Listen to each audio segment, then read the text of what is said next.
D K Shivakumar ಸ್ಪರ್ಧೆ ಮಾಡೋ ಅವಶ್ಯಕತೆ ಇಲ್ಲ. ಡಿ ಕೆ ಶಿವಕುಮಾರ್ಗೆ MLA ಆಗಿ DCM ಇದ್ದಾರೆ.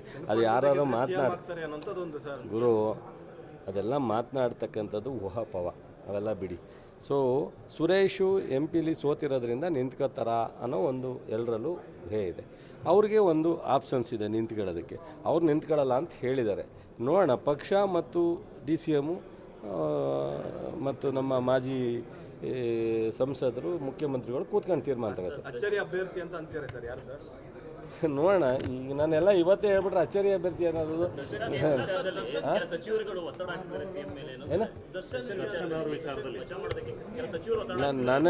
ನನಗೆ ಗೊತ್ತಿದ್ದಂಗೆ ಯಾವ ಒತ್ತಡನೂ ಯಾವ ಇದು ಬಂದಿಲ್ಲ. ಆಮೇಲೆ ನಮ್ಮ ಮುಖ್ಯಮಂತ್ರಿಗಳು ಒತ್ತಡಕ್ಕೆ ಮಣಿಯೋರು ಅಲ್ಲ. ಬಟ್ ಇದೆಲ್ಲ ಏನಾಗುತ್ತೆ, ಲೀಗಲ್ ಆ್ಯಕ್ಷನ್. ಸೊ ಯಾರಿಗೇನೇ ಆತ್ಮೀಯತೆ ಇರ್ಬೋದು. ಈಗ ಆತ್ಮೀಯತೆ ಇದ್ದವ್ರು ತಪ್ಪೇ ಮಾಡಲ್ಲ ಅಂತಲ್ಲ, ಆತ್ಮೀಯತೆ ಬೇರೆ, ವಿಶ್ವಾಸ ಬೇರೆ. ಸೊ ಇವೆಲ್ಲ ಇನ್ಸಿಡೆಂಟ್ಗಳು ಆಕಸ್ಮಿಕ ಆಯಿತು ಅಥವಾ ಪರ್ಪಸ್ಲಿ ಆಯಿತು, ಇದನ್ನು ತೀರ್ಮಾನ ಕೋರ್ಟಲ್ಲಾಗುತ್ತೆ.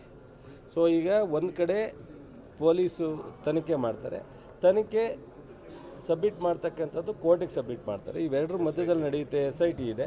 ಸೊ ಅದರಿಂದ ಈ ವಿಚಾರದಲ್ಲಿ ಸುಮ್ಮನೆ ನನಗೆ ಗೊತ್ತಿಲ್ಲ, ನೀವೇನು ಮಾಡ್ತಾಯಿದ್ದೀರಾ, ಎಲ್ಲ ವಿಚಾರನೂ ಬಿಟ್ಬಿಡ್ತೀರಾ ಎಲೆಕ್ಟ್ರಾನಿಕ್ ಮೀಡಿಯಾದಲ್ಲಿ. ಈಗ ಪ್ರಜ್ವಲ್ ರೇವಣ್ಣಂದಾಯಿತು, ಈಗ ಅದು ಯಾವುದೋ ಇದು ಎಂಥದ್ದು ಗೌಡ ನಮ್ಮ ರಾಜ್ಕುಮಾರ್ ಮೊಮ್ಮಗಂದು ಇದು ಇಶ್ಯೂ ಆಯಿತು, ಈಗ ಇದಾಯಿತು. ಇದನ್ನು ಜನರಿಗೆ ತಿಳಿಸಿ, ಬೇಡ ಅಂತ ಹೇಳಲ್ಲ, ಆದರೆ 24 ಗಂಟೆ 360 ದಿವಸ 24/7 ಹೊಡಿತೀರಾ. ಇಲ್ಲ, ಒಂದು ನಿಮಿಷ ಕೇಸು ನೀವು ತೋರಿಸೋದ್ರಿಂದ ಮುಂದುವರಿಯುತ್ತೆ, ಮುಚ್ಚುತ್ತೆ ಅನ್ನೋದು ತಪ್ಪು. ನಡಿ ಈಗ ಶುರು ಮಾಡೋಣ.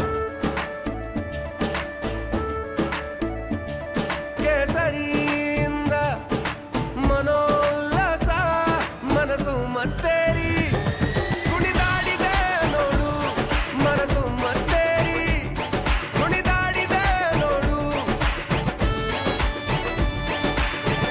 ಕ್ಷಣ ಕ್ಷಣವೂ ಆಚರಿಸಿ ಕೇಸರಿ ಹಬ್ಬ. ವಿಮಲ್ ಬಾಯಲ್ಲಿ ಹೇಳಿ ಕೇಸರಿ. ಕೇಸು ಏನು ಕ್ರಮ ಆಗಬೇಕು, ಕೇಸ್ ಏನು ಎನ್ಕ್ವೈರಿ ಆಗಬೇಕು, 100ಕ್ಕೆ 100ರಷ್ಟು ನಮ್ಮ ಸರ್ಕಾರ ಬದ್ಧವಾಗಿದೆ. ಎಂಕ್ವೈರಿ ಆಗುತ್ತೆ, ಅದಕ್ಕೂ ಇದಕ್ಕೂ ಸಂಬಂಧ ಇಲ್ಲ.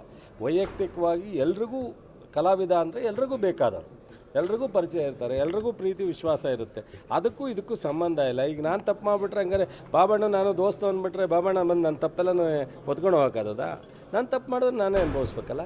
ಅದಕ್ಕೇನು ಇದು ಯಾವ ಮಂತ್ರಿನೂ ಆ ವಿಚಾರದಲ್ಲಿ ಇನ್ವಾಲ್ವ್ ಅಂತ ವೈಶ್ಯದ ಫ್ಯಾಕ್ಟ್ರಿ ವಿಚಾರದಲ್ಲಿ ರಾಜ್ಯ ಸರ್ಕಾರ ನೋಡಿ